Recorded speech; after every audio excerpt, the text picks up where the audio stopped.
A consultant of ours. They'll also be bringing in top players to be training here. We'd like to develop this into a tennis development center and eventually a national training center. That's a long-term goal for us, to be considered a tennis development center for Tennis Canada.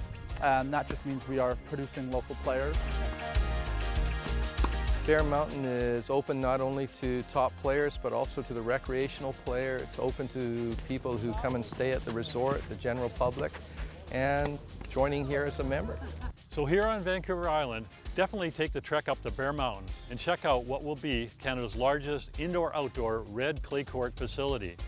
I'm Bill, and I travel around the world checking out tennis courts. You can find out more about my travels on thetennistourist.com.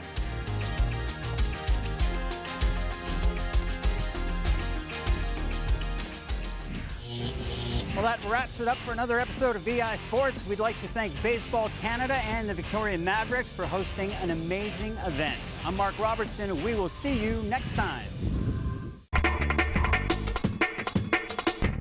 The proceeding was a community access program. While this program does not necessarily reflect the views of Shaw or its employees, Shaw is proud to support local producers and share local voices, ideas, and opinions. To find out more about community access television, training, and volunteer opportunities, please visit shawtv.ca.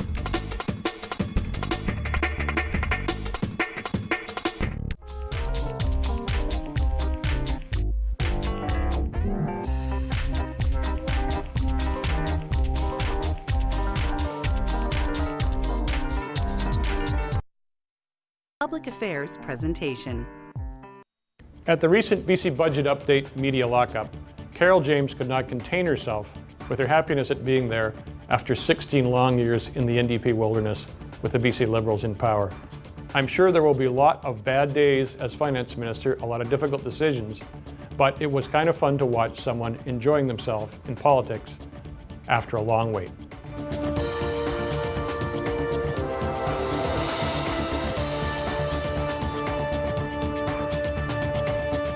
And good evening and welcome to Voice of BC. I'm Vaughn Palmer, and yes, tonight's guest on the show, British Columbia's Deputy Premier, and she's also Minister of Finance. Welcome to the show, Carole James. Thank you so much, Vaughn. It's great to be here, my first as Minister. And you were here earlier in the summer. I was. Into the interregnum, as we call it. That's right, as part of the transition team, and what an interesting time it has been. Yeah. You know, I do have to, Tillman's observation is correct. I sit, as you know, in the public gallery every day watching the House, and I would have to say this government is still kind of everybody's beaming and pinching themselves, and they can't 100% believe they're there. I think that's true. I think people are working incredibly hard. You can go by the legislature and see ministers' offices lit up still at 9 and 10 at night. So I think people are really grabbing onto their portfolios. They're enjoying the work. They know the challenges ahead. I think Bill is quite right. There are going to be some huge challenges ahead, and I think everyone's preparing for that. But I think there is still some real excitement at being able to actually make the changes that we committed to the public to, that we're going to make a difference for people in this province. And I think there is excitement, no question. We got the enabling legislation this week for the referendum on proportional representation, which will be held in November 2018. That's right. By mail. Exactly. So you went for a mail ballot. We did, and we looked at all options. We looked at tying in with the municipal elections. You remember that was a suggestion from a number of people. Was there an opportunity to tie in? That became very challenging. Different voters lists for municipalities than there are for the provincial voters list. So it didn't look like it was going to actually be a savings. And in the end, when you looked at the turnout for mail-out ballots, it was actually quite high. And so we felt there's a cost savings there. It's accessible for everyone. There'll still be some voting spots where people can go if they want to actually mark their ballot and leave it there. There'll be a number of centers around the province. But a mail-in ballot gives the most accessibility, the most opportunity, and saves money as well. So really was the best choice. Yeah, the full-blown referendum with polling stations is like a provincial election. Exactly. Which is what, 20, 30 million bucks? It is. You're looking at almost 30 million, which I think is a huge cost. So this is a great savings. And as I said, accessible as well. Also brought in a bill this week to move the date, the scheduled date of the next provincial election to the third Saturday in October 2021, and that's partly connected to your ministry, right? It is, and so there are two changes there. One is to hold a provincial election on a Saturday. Normally that's held during the week. Why Saturday? On a Tuesday. Again, voter turnout. If you look at the history, if you look at the elections that are held on weekends, they have a much higher voter turnout. There'll still be advance polls on weekdays, so that if there's a religious reason that someone might not be able to vote on a Saturday, they'll still have an opportunity during the week in advance polls to be able to vote. So that's one change that people will see. And then moving it to the fall has been something that we've been advocating for a long period of time. What that will mean is that the public accounts, which is basically the independent auditor general giving their assessment on the province's budget and on the books at the end of the fiscal year, will happen before the provincial election. So right now that happens usually end of June, middle to end of June, and the election of course is held in May. So you never really know whether the numbers that are in the budget are the accurate numbers until the Auditor General has done those statements. So this will mean that no longer will there be guessing about the budget. They'll actually already have the audited books, and then we'll go into the election. So I think, again, transparency for the public on the numbers is really important. I think actually the Liberals, after their experience this year, probably see the wisdom in it too, since they tabled a budget in the legislature that had a big surplus, but they ended up, when the books closed, with an even bigger surplus. That's right. At the end of June, and they're going around now going, why did we spend that money? Well, they'll have plenty of time to think about all this. I wanted to ask you about 2 or 3 things that happened this year, and then we've got a lot of questions on tape. So first of all, we've had a horrific year for wildfires in British Columbia. Have you got a rough estimate on what it's going to cost? Well, certainly the budget had built in over $600 million, and we believe that's going to take us to the end of the fire season. As you know, things are cooling off now, and so it's likely that those numbers will hold. But that's a huge budget, and I think the most important piece for people to realize is there's short-term and there's long-term costs.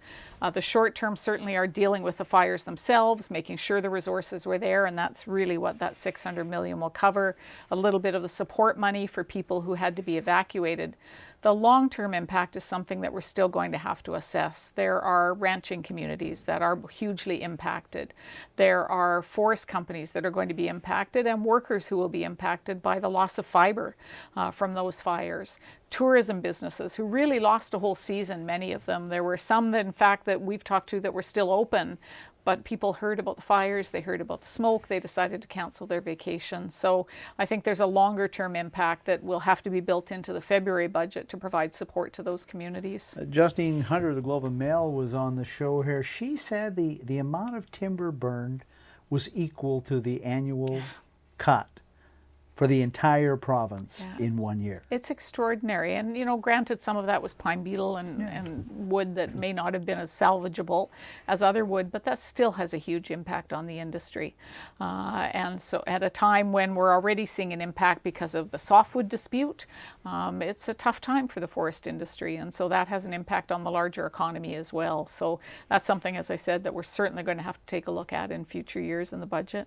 A couple of things that the federal government is in the midst of that may have an impact provincially. One is the idea of taxing marijuana, which the Prime Minister sprang a little surprise on the country's first ministers on that one this week. And you've also got a federal finance minister who's talking about major tax changes involving small business. What's the province doing about this? Watching, getting involved at all? Watching and giving our feedback. The Premier had an opportunity. There was the First Minister's, the Premier's meeting this week, and so our Premier certainly had a discussion about that issue, along with other premiers who are hearing the same thing. Small businesses are very concerned. I think all of us want a fair tax system, and all of us agree that there are some loopholes that need to be closed.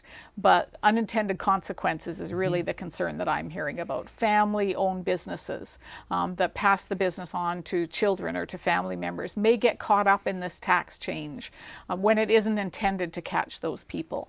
And so we've raised the concern about more consultation.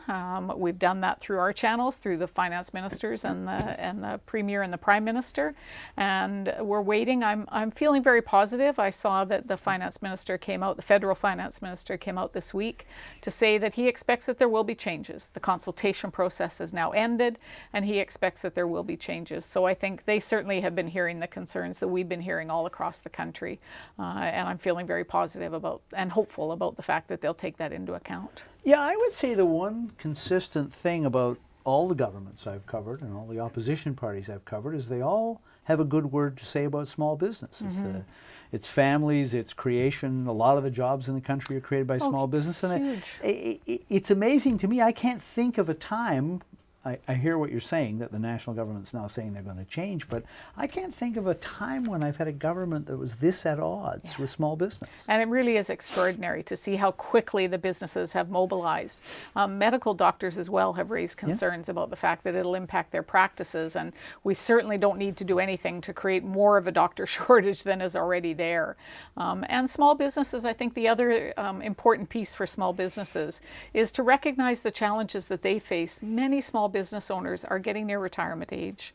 And so they're looking at businesses where they have no pension, where this has been their opportunity to put their business together. They don't have children who are interested in moving into the business, which again has a huge impact. No one wants to buy the business because people don't want to work 7 days a week and 12-hour days without vacations, as many small business owners do. So we certainly recognize that in this budget. We gave small businesses a corporate tax break. We reduced it down to 2% from 2.5%, giving us the second lowest small business tax rate in the country here in British Columbia. So I was very proud to be able to support small businesses in our budget as well. There were some changes. There's always a lot of change in the budget that don't get a lot of attention, but one that didn't get much attention, I don't think, where you made a couple of changes involving credit unions. And credit unions are a big deal in British Columbia. I guess they certainly you've got are. the biggest ones in Canada here. We do, and credit unions are all over British Columbia. And for a number of years, the federal government made a change to the tax rate for credit unions a number of years ago. Other provinces, and increased the taxes for credit unions. Other provinces recognized that, and they backfilled. They made sure that the support continued to be there for credit unions, so they didn't end up paying more tax than a big bank, for example. Our province decided to taper that off, and so the credit unions were seeing tax increases each year, and there were 2 more years to go under the previous government. We have made their tax break permanent, and there are a couple of reasons for that. One is that in many small communities, rural communities in particular, credit unions are the only financial institution. There are no other financial institutions. No banks in very small rural communities. And credit unions often will lend, again, back to small business. They're often the organization that will lend to small businesses when banks have said no, because the loan is too small, because the portfolio is too small compared to the files that big banks take on. And so that ensures that we have that kind of economic development in small communities. And then I think the big one is the money gets circulated back in the communities. When credit unions lend, they are required to support the money back into the communities as part of the co-op model. The small businesses circulate that money back into the communities. It doesn't get taken overseas. It doesn't create a profit somewhere else. So a smart investment for the economy, and a smart investment particularly for small business in our rural communities. But the major banks are so lovable, aren't they, folks? I think they're managing just fine. Let's go to Bill Tillman with a question. A lot of us said we thought that this was the easiest budget you were ever going to present. Not wishing any bad humor on you or anything, but it gets tougher as it goes on. Here's Bill. Minister, one of the biggest campaign promises the NDP made, and one which is shared by the other 2 parties in the legislature, is to get rid of MSP premiums, medical service plan premiums. That will cost a lot of money and will take quite a bit of time. How hard do you think it will be for the BC government to find that money, and where will it come from? Well, a couple of steps are going to happen with the MSP premiums. As you may remember, the previous government in their February budget said that they were going to cut MSP premiums for incomes under $120,000.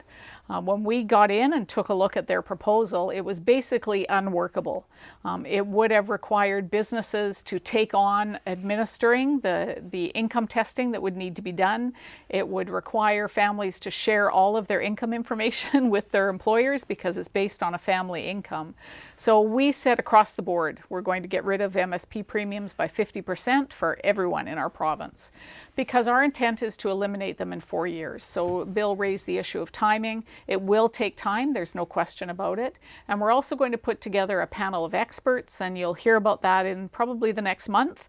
The people who I have appointed to that panel, and their job will be to look at the revenue, to look at the implementation, and to look at how that can be done in a way that manages the finances, that acknowledges the challenge, and also addresses getting rid of MSP premiums in 4 years. So the first cut eliminated about $1.2 billion in collections, so you've got about $1 billion. $1 billion, yeah, $1 billion and two, yeah, left. Yeah, and that's still to come. Well, let's go to Andrew Weaver, trying to clear up something that was a big controversy during the budget lockup. In fact, probably one of the two big ones. Here's Andrew.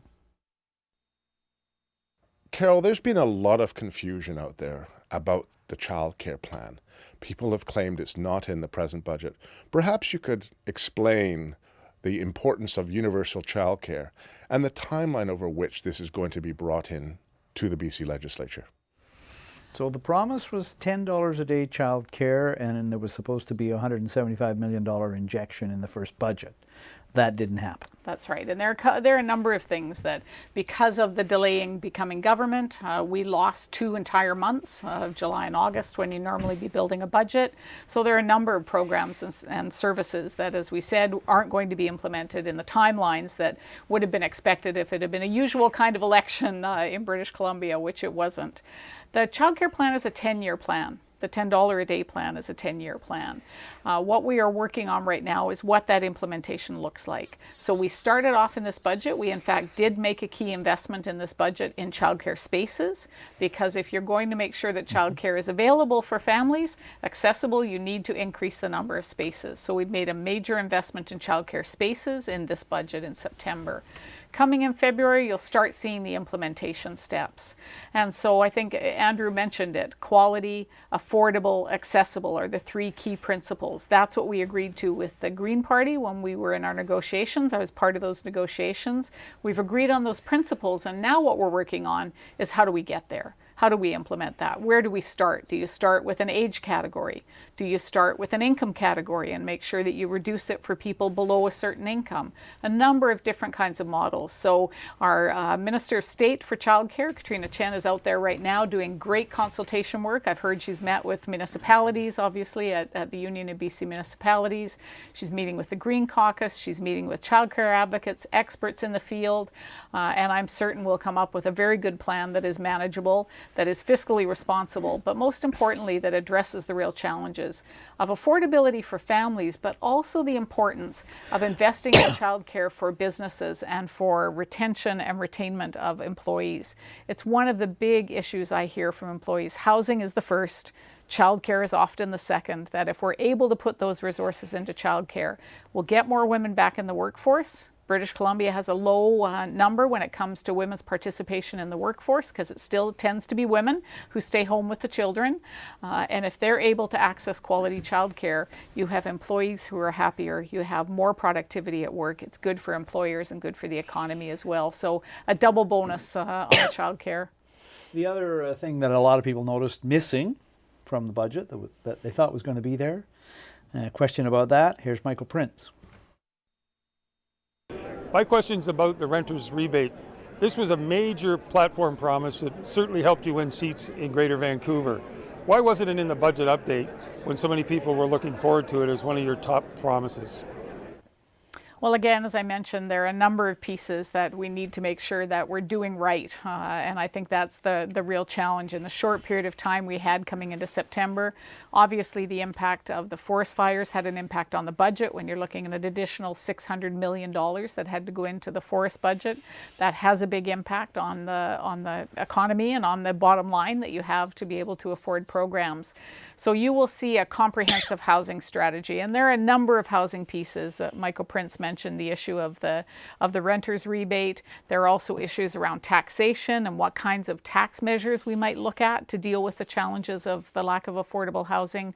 So the Minister of Housing and myself are working this fall. We had some great meetings over the Union of BC Municipalities that raised issues around everything from Airbnb to vacant homes to the kinds of ideas that municipalities have. We're gathering that information this fall. We'll put together a comprehensive housing strategy. It will include discussion around the renter's rebate as well, and we'll come forward in the February budget with some ideas. We will take a brief break on Voice of BC, and the host will go looking for his voice.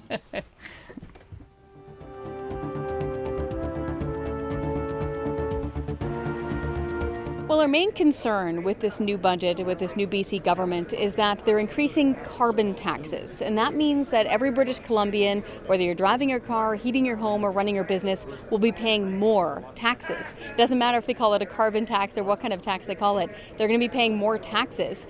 And they've removed the element of revenue neutrality. This means that it no longer needs to be revenue neutral. And they remove the requirement for them to report about where those carbon taxes are going.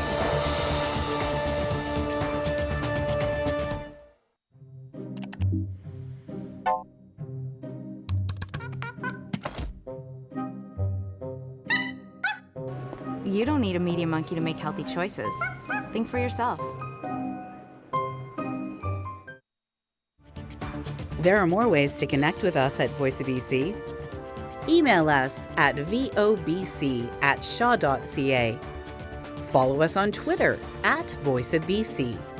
Or like us on Facebook at facebook.com/VOBC on Shaw TV.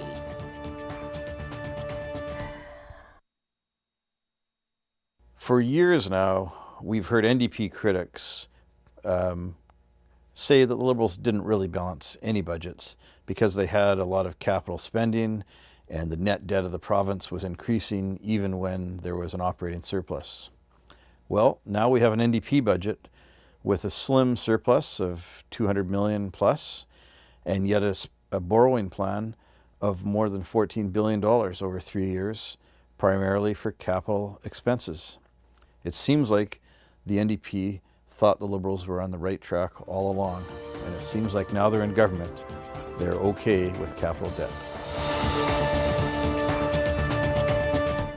Well, less than 3 months in, I wouldn't jump to too many conclusions. I think, in fact, capital debt is important. Building British Columbia is important, and I've always said that as a finance critic as well. That wasn't ever an issue for me.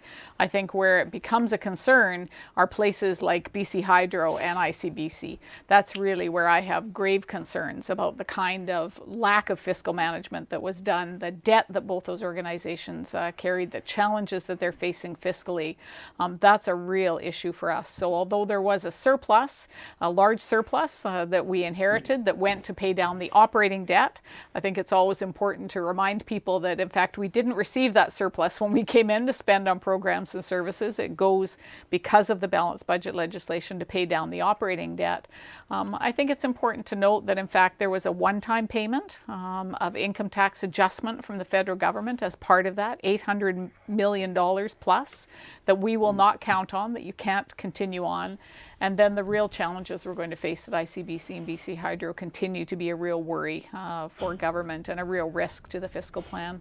So you'll go on to your own capital plan, and you, I guess you created some room by canceling the Massey. We did. That certainly took some of the debt off the books. And in fact, we've said that the rest of the capital plan will continue on. We've added $500 million that went in from for housing. We are developing, as I said earlier, the comprehensive housing strategy, but we wanted to show clearly how important housing was to us and to the public by putting in two investments in the housing area. One, to build micro housing, and that's going to go out and people will have an opportunity. I think right now Smithers and Vancouver have expressed interest in looking at some of the micro housing. That's going to be housing for people from the street, away from the street into homes. And then we're also putting in place purpose-built rental units. And again, those will be available across the province. Those will not be supported housing, but rather rental housing, purpose-built for seniors, for families, to try and deal with the both affordability as well as supply issue that is out there in rental housing. The other tax change in the budget, a question about that, Ida Chong. Minister, in 2008, when the carbon tax was introduced, it was done so to be revenue neutral. What that meant was that most individuals and some of the businesses and industries received an income tax cut. Your budget update says that it will no longer be revenue neutral going forward.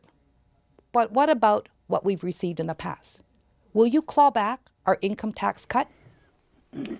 Well, in fact, as Ida Chong knows well, if you took a look at the budget book, when you took a look at the revenue neutrality that the previous government claimed, they had put every tax break that had been there in various ways, including film tax credits, small tax credits that had been included that were partnered up with the federal government, in to try and show the revenue neutrality. So it really was a false claim when you took a look at the number of tax breaks that were already there that were then used to try and balance off the carbon tax revenue. We believe what the public wants is to use that revenue to support people who are going to be impacted by an increase in the carbon tax. So low and modest income families will in fact see an increase in their carbon tax credit. So they'll get a larger amount than they're getting. The carbon tax will go up by about 17%. The credit will go up by about 17%. The rest of the revenue will be used for green initiatives. And when I talk to the public, what they'll say to us is they don't mind paying the carbon tax if they know the money is going to actually help address climate action. So you want to use both the carrot and the stick. You want to make sure that the carbon tax is there to encourage people to change their behavior, but you also want to make sure they have the option to be able to change their behavior. So whether it's building retrofits, whether it's transit, options to be able to deal with their energy usage, we'll be providing those opportunities for people so that they can actually make a difference when it comes to climate action. And I think that's what people are looking for. And the trade-offs will be set out in the next budget because the first actual increase happens April the 1st. That's right, April 1st, 2018. So next year. And $5 a year after that. Exactly. And that's an agreement, in fact, that the previous government agreed to with the federal government. So that we'll all be at $50 a ton. We'll be a year ahead of the game, which shows us as a climate leader. We believe that's good for the economy as well. It'll spur on alternate businesses and provide us with hopefully green initiatives that will increase our economic growth in British Columbia. Jock Finlayson with a question that leads into a junket that the minister is going on. One of these things that politicians do, you know. Jock Finlayson. Business investment has been probably the weakest component of overall macroeconomic spending in the province for the past few years. We've really been lagging in corporate investment in machinery, in equipment, in advanced process technologies, and R&D, and we are concerned looking ahead that this weakness in business investment is going to eventually weigh on productivity growth and therefore on real wages. What kind of measures is your government prepared to look at to create an environment in BC where business investment will begin to accelerate instead of continuing to stagnate? There were a couple of pieces that we actually put into this budget in September that I think show our indication and our direction and our drive to make sure that BC remains competitive, a place where we want to attract investors and where investors want to come. One of those was to eliminate PST on electricity. It's been a piece that has been recommended by the competitive tax panel for a number of years, has not been acted on, and we have enacted that in this budget. So you'll see a reduction this fall, and then the rest of the PST will come off the following year.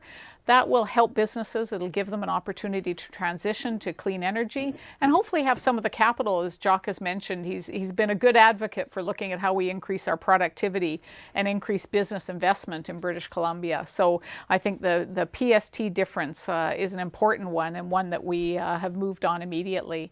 I think the other piece that is important in the budget is we are putting together, and this is in partnership with the Greens, an emerging economy committee. And that's a committee that's going to be put in place, a task force, to look at opportunities to attract investment and to stay ahead of the curve when it comes to emerging economies. Whether you're talking about tech industry or other areas, life sciences, in the private industry is well ahead of government when it comes to those areas. We want to make sure we've got a focus within government that can work with the private sector, can look at opportunities to say what tools does government have to be able to attract that investment here, be ahead of the curve, and in fact be a leader in many cases when it comes to the emerging economy. So it's an exciting opportunity. It was an idea, as I said, that came forward from the Green Caucus as well, and we're proud to include it in the budget. Tell people about the junket. The junket is 4 cities in 5 days.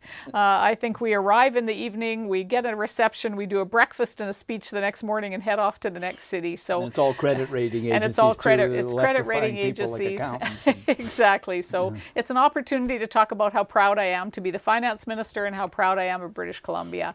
I can't imagine why people wouldn't want to invest in our province. When you look at our location, when you look at the strength we have access to markets, we have a well-educated, talented workforce. We are the envy of the world when it comes to our economy, when it comes to the strengths of connections with people from all over the globe. And I'll be taking that message to New York, Toronto, Montreal, and Washington, D.C., and then back at the end of the week. We have a AAA credit rating. Is that something you're determined to defend? I certainly believe, I can't control, obviously, what the credit rating agencies do, but I certainly believe we continue to have the conditions for those high credit ratings. I've been meeting over the last 2 weeks with a number of the agencies that have traveled to British Columbia to get their update on the budget. I've had very positive conversations. I think many of them are obviously waiting to see the full budget in February. Fair enough. I think that's quite reasonable, but they seem quite pleased with the prudence built into the budget. Earlier, Bruce mentioned the issue of the budget and February numbers. In fact, our surpluses are almost identical to the February budget that were there. We built in contingencies for any kinds of risks that come forward in the economy. Forecast allowances built in, so we believe that we've been very prudent in our numbers. We've acknowledged that there are risks that could come there, and we've got those covered in the budget. Yeah, although the one thing that struck me looking at the platform and the budget was that you brought in the tax increases that you said you were going to bring in, so they were all the ones you said.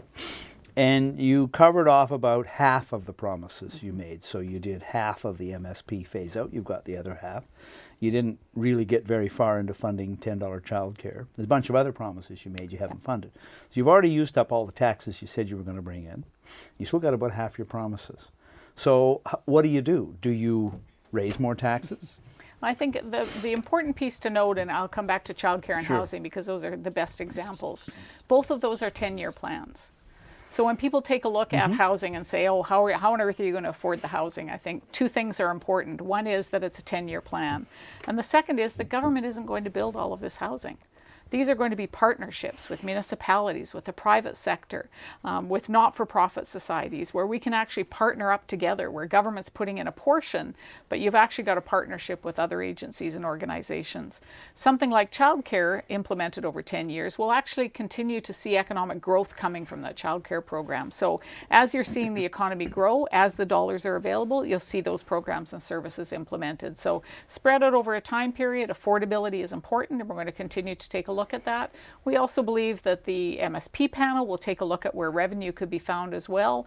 And then we believe there'll continue to be economic growth in British Columbia. We're feeling very optimistic. We believe our initiatives will in fact attract investment, attract new industry, make sure that we support the industries that are here, revitalize the forest industry, bring that economic growth in, which will provide the resources for new programs and services. I'm going to try to do something that's always thrilling on live television, which is to jump one question ahead in the lineup and ask the voice in my head, Christina, to take us past one, because we just covered the issue that was coming next. And this is something, what we're going to, that the government took action on this week. So Richard Truscott and the $15 minimum wage. Here's Richard. So one of the key aspects of the NDP's platform during the last election was a $15 minimum wage. What steps will the government take to truly consult with small businesses to really understand the impact of such a fundamental change on entrepreneurs, on small businesses that have those entry-level jobs that will be affected? What is the government planning to do to consult in a meaningful way? So you've now done something. We have. We, in fact, put in the Fair Wage Commission this week, which is going to be a panel that includes business and labor, that is going to look at how we can implement $15 in a way that works for employers as well as employees. We recognize that certainty is the critical piece that they're looking for. They want to make sure that they know what's coming. I've heard that from a number of employers. Many people pay more than $15 an hour now to be able to attract. We have a tight labor market, good employment numbers, and so many employers pay pay more, but the ones that don't want to know that there's certainty, how much they're going to increase each year. So that panel is going to do consultations, talk to businesses. There will be a business leader on that panel, and they'll come back with a recommendation to government. Do the reports from other places that have done this, like I know there's Seattle and Ontario, that suggest there's been some impact on job levels in those places. Do those concern you? In fact, there have been mixed reviews. There have been some reports that have shown increases in job levels. So we'll be doing that research as well to take a look at that. As I said, I think the majority of businesses right now are paying more than $15 an hour when it comes to keeping their employees. So I think as long as we phase it in, as long as we provide opportunities for that certainty, I believe, in fact, it'll be a strength. Because again, minimum wage workers will spend those dollars in small businesses, in communities. That's going to spur on that kind of economic growth as well.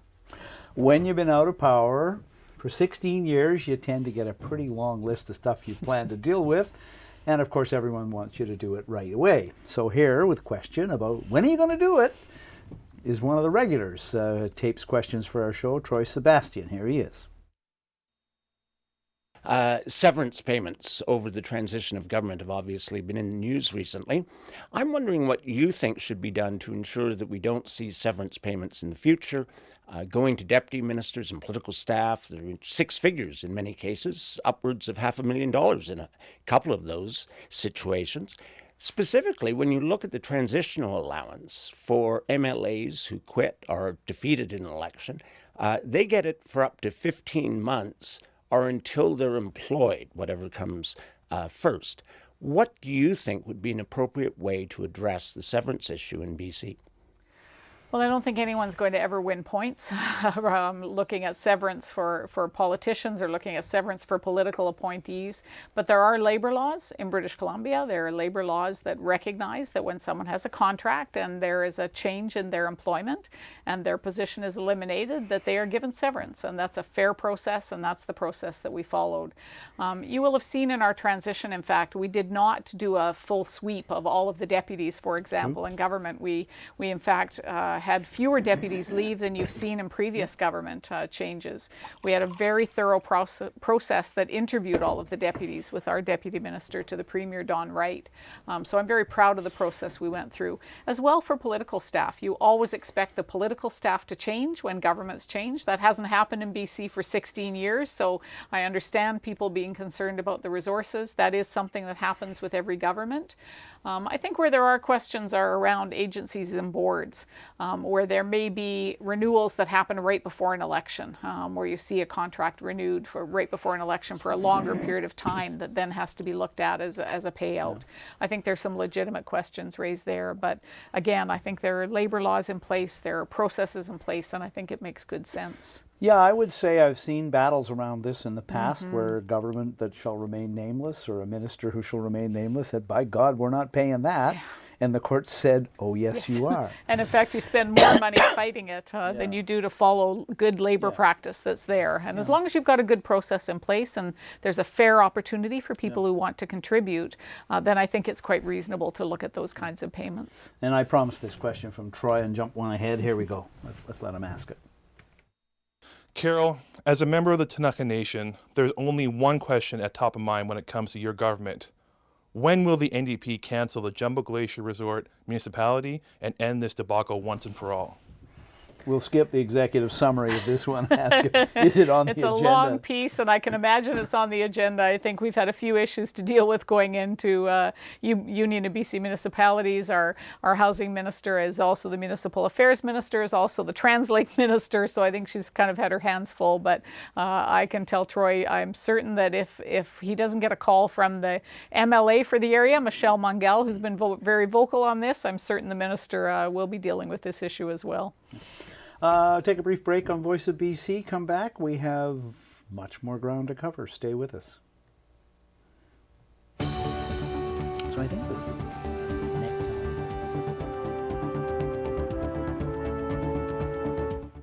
If we trust the job estimates for the Sightsee Dam, which many say are quite inflated, and given that the dam will cost over $9 billion, that means we're paying at least $3.6 million per job. And it is BC Hydro ratepayers who will be footing the bill, with increasing hydro rates for 70 years. By investing in alternatives like wind and solar, we can generate the same amount of power with more jobs at cheaper cost.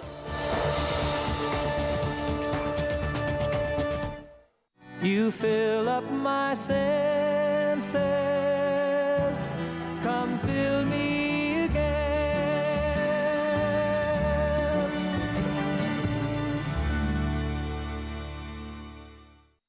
Are you worried about getting diabetes? I'm a millennial. Well, sorry, but 1 in 3 Canadians has diabetes or prediabetes. Really? The Canadian Diabetes Association, with support from Sun Life Financial, urges all Canadians to take the test.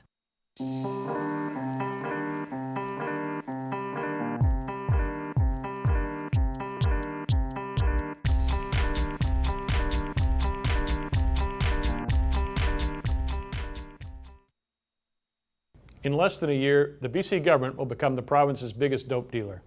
Marijuana is going to be a huge cash cow for the BC government. And back at the Treasury, counting all the bills, hopefully they're not marked, will be Carole James, the Finance Minister, with a big smile on her face.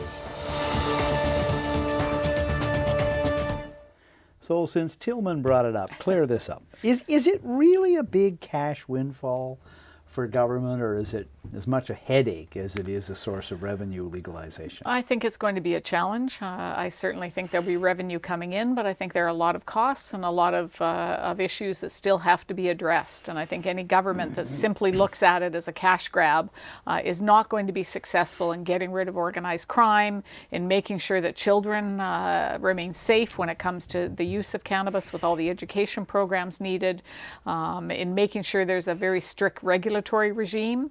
It was certainly a discussion point for the premiers when they met with the Prime Minister this week in Ottawa and had a discussion. He surprised them with his plan. Yes, he did. And I think there's a lot of work that still has to be done. You may know that Mike Farnworth and I went down to Oregon and Washington to do a tour when we were in opposition. And they didn't inhale. We did not. One of the issues that Washington pointed out is they actually had to lower their tax, because what they discovered was they taxed too high. And because they taxed too high, no pun intended, there was not an opportunity to get rid of the black market. And so making sure that we get that right is going to be important. There was an interesting announcement by the federal finance minister that they're going to look at a 50-50 split with taxation. They're going to look at a common tax for cannabis across the country, which I think does make sense because you don't want to have the black market moving between provinces. That's not going to be a strength.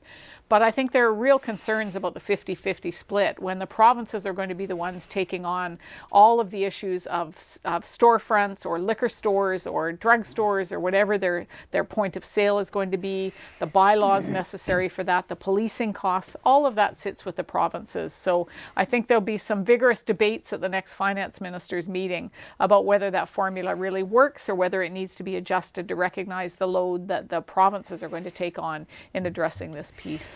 Yeah, I hear what you're saying on that. I think the one of the things about especially local government has to think about too is that the problem in communities tends to get pushed down there. It does. I have to say I thought the Government Employees Union made a strong case for doing the sales through the liquor stores, because the stores already have all the training and access issues and security issues to deal with underage and to deal with and to control. I recognize that might not be suitable for all communities, and I don't know what happens to the standalone dealers, but I thought they made a pretty good argument on that. I believe so, and I think that's also part of the consideration. I think the challenge you have in British Columbia, and I think this is what the Premier was pointing out, is the challenge is we already have an infrastructure, like it or not, whether it's a reasonable infrastructure or not, we have an infrastructure that's also in place.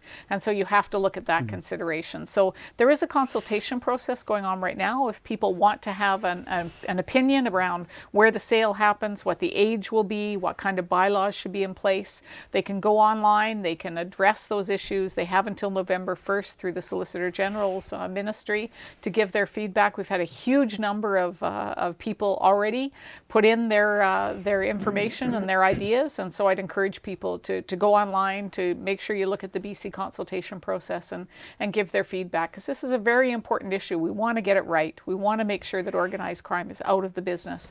We want to make sure the education programs are in place for young people, because there's research about the use of marijuana on young brains and developing brains, and so you have to address that issue. And we want to make sure that the resources that do come in are resources that the province needs.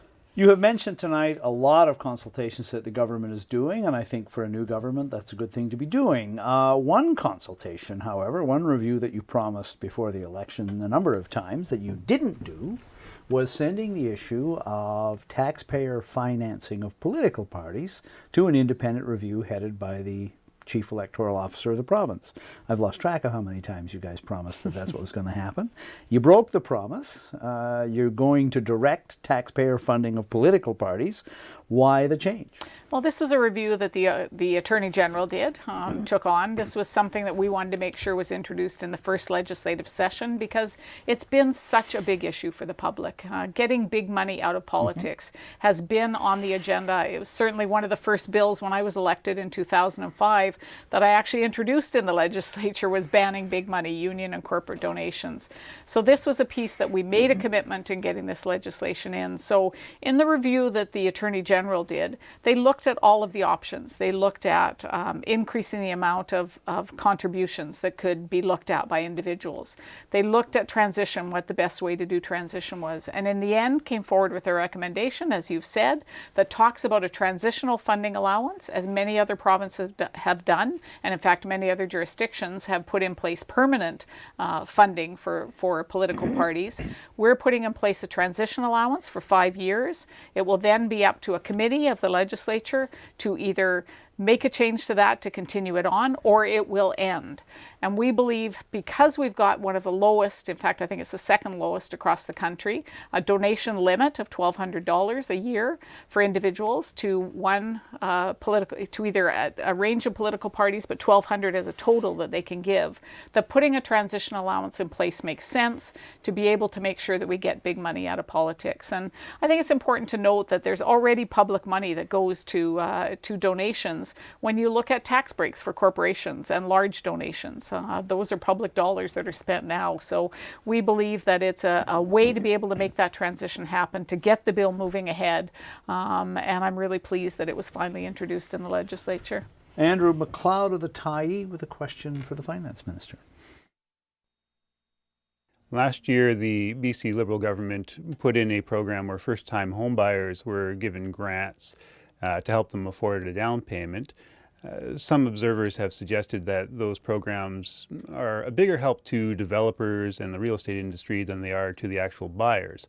I'm wondering if you have plans to change or get rid of that program, when that will happen, and what else you might be doing on housing affordability. Well, you mentioned earlier, Vaughn, the pressure and the demands that are there when a government changes after 16 years, and certainly housing is the biggest piece. If I looked at the pressure for people to say, just do something, just move on something, we want to see some action. We did take action in the September budget, as I mentioned earlier, on 2 capital pieces of home building. We also put in place some support for the residential tenancy branch to be able to deal with backlog of tenants and landlord disputes.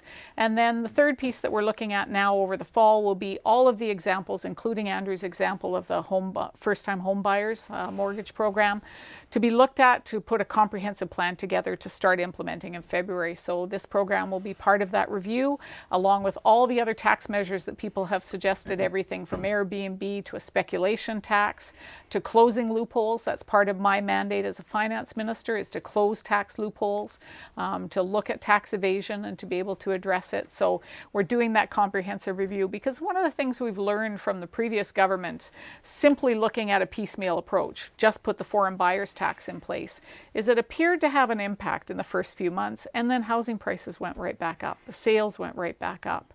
And so we want to make sure what we put in place is a comprehensive approach that will have a longer term impact in addressing both supply and demand. And I think we've got some great opportunities to do that. Jamie Lawson, University of Victoria, with one of the toughest decisions this government will face this fall, starting November the 1st, or maybe sooner than that, judging from the way Jamie's phrased it. But anyway, here he is. I'm afraid I have to ask you once again about a Site C question. Recently, Deloitte and Latouche came out with a report that made the assertion that doing a pause on Site C might cost as much or more than just canceling it altogether. Now, it's understandable, especially for the sake of the people working on the project, that you might want to wait before canceling outright. But doesn't this argue, at least for the sake of the whole province, that you really ought to be thinking of just canceling the thing if that's what you want to do? And I will do a this just in, folks, if you're watching us live Thursday night, as is today, as part of this review that the government ordered of Site C, BC Hydro has admitted for the first time that they're not going to be able to make the target for diverting the river in 2019, and because you can only do that at a certain time of the year, that'll put the entire diversion back a year to 2020, and it also means a $610 million add to the cost of the project. And they also advised the Commission that they're concerned that some of their other contracts may be at risk as well. So pretty sobering news for a government that's got to make a decision what to do. Exactly, and I think Jamie pointed out this is going to be a very difficult decision that we have been left with because the previous government didn't send the Site C project to the BC Utilities Commission for a thorough review. You know, I think it's important to recognize the BC Utilities Commission was put in place by the Social Credit government. It was put in place to be non-political and to make sure that all of the fiscal information was looked at for large projects to ensure that it was the best use of taxpayer dollars. So we are now doing what should have been done before the project ever started, which is doing that financial review. I won't second guess what the BC Utilities Commission report will come forward with because they're still receiving information, as you point out, from Hydro. They're still doing hearings. I'm very pleased with the number of hearings they've been able to work out around the province. They're doing specific First Nations hearings as well for the opportunities for First Nations whose land is in that territory and will be impacted. So I think there's still work to come. But I think what's been so obvious to me over the review process so far is how important it was to send it to the BC Utilities Commission, because as you point out, there are all kinds of questions that have been raised, all kinds of information that was not in the public domain, that was not released by the previous government or BC Hydro, that is finally getting out in public. So I don't envy the BCUC in their report and having to pull this information together. It'll be a challenge, I think, for us as Cabinet as well, but we are doing what should have been done in the first place, which is making sure the fiscal information on this project is really being analyzed by an independent body. And you get a report, a final report, answered a bunch of questions from the Utilities Commission on November the 1st. And then the Cabinet has to sit down and decide. That's right. Kill it? Let it go on? That's right. Suspend it? Or is there something in between that you can do? I think that's about all the options. And the goal would presumably be to make a decision before the end of the year. I think we'll give it the time it needs, but we certainly want to make this decision reasonably quickly after the report comes in. This is not something that you want to drag out. We want to make a decision as Cabinet. Complicated. It is very complicated decision, and tough. Even though some of the things that are wrong with it are increasingly obvious, it's still tough. And regrettable that it wasn't dealt with in the first place. Yeah, the original, you mentioned the BC Utilities Commission was set up by the Bill Bennett government as a check on Hydro. And the first thing it did was it said Site C isn't needed. And that was like 30, 35 years ago. So, that's right. Question from Andrew McLeod. This is an interesting question about cooperation between the Greens and the NDP. I wonder if anybody's thought of this. Here's Andrew. At some point, there will have to be a by-election to replace Christy Clark in Kelowna.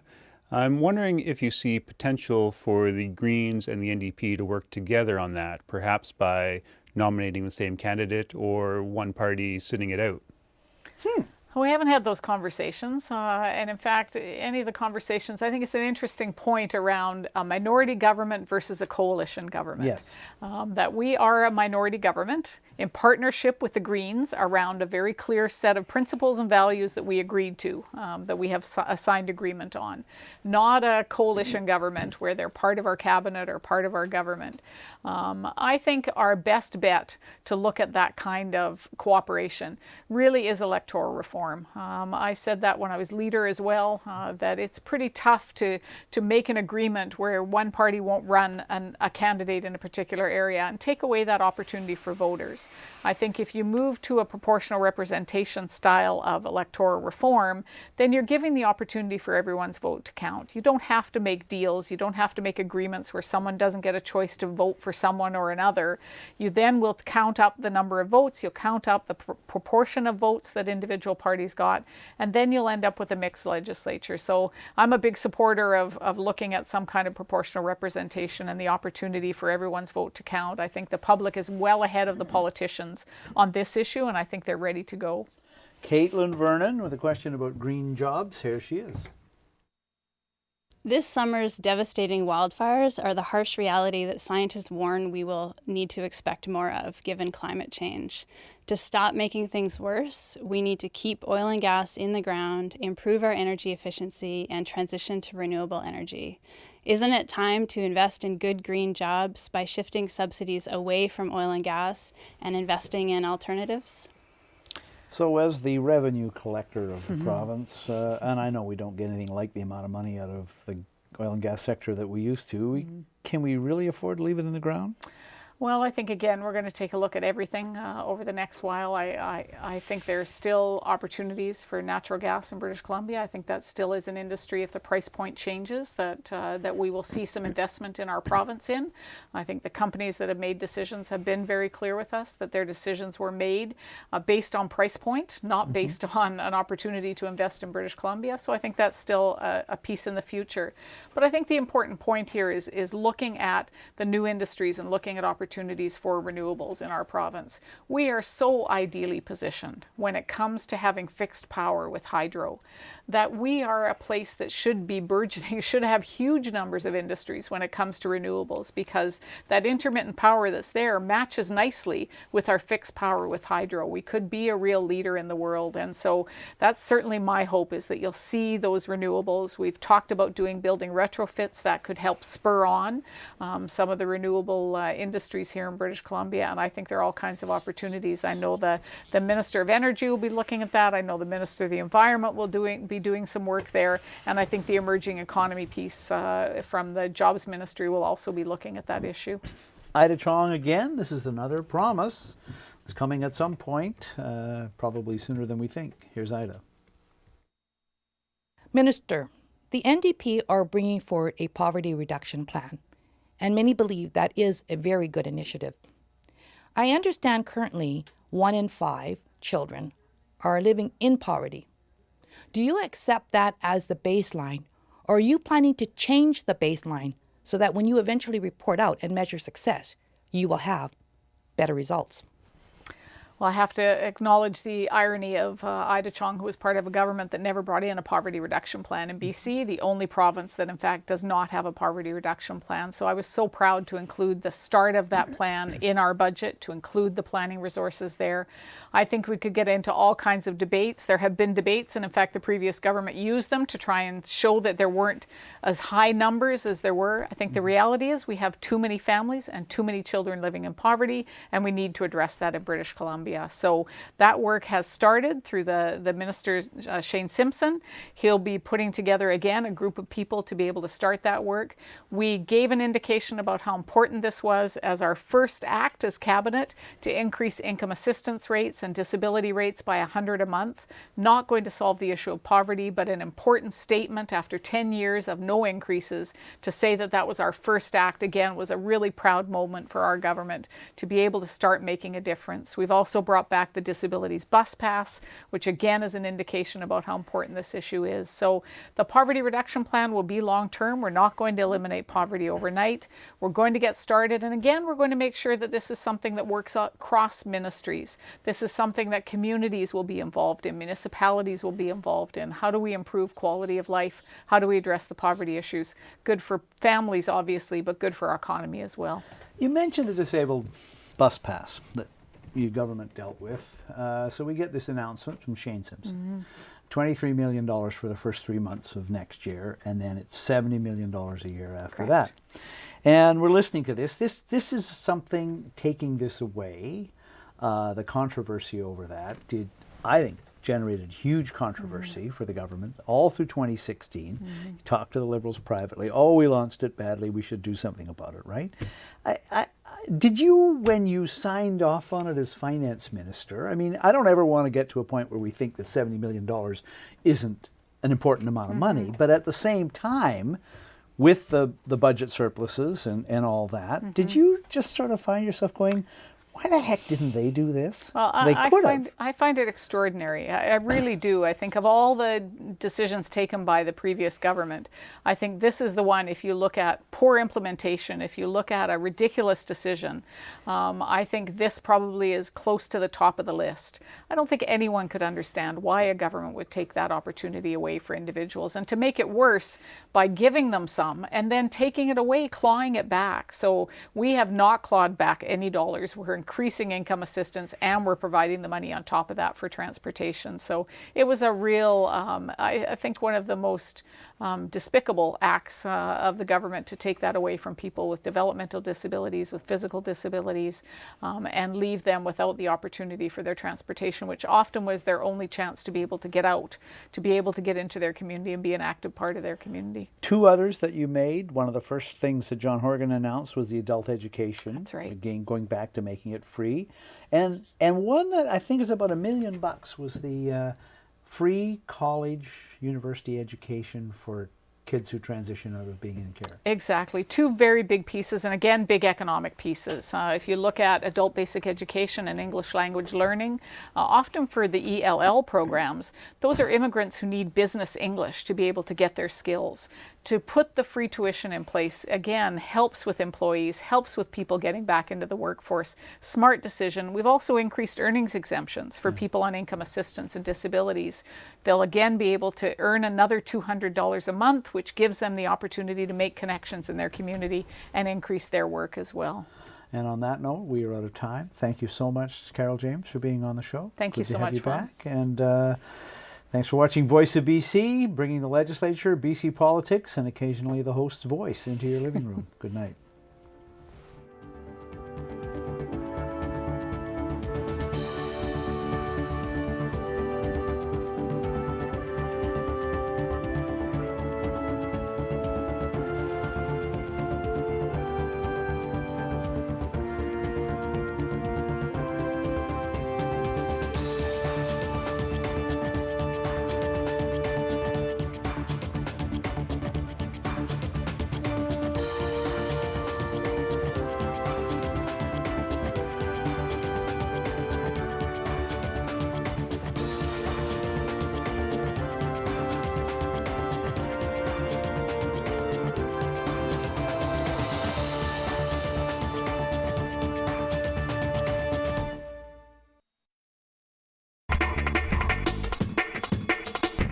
The following is a community access program. While this program does not necessarily reflect the views of Shaw or its employees, Shaw is proud to support local producers and share local voices, ideas, and opinions. To find out more about community access television, training, and volunteer opportunities, please visit shawtv.ca.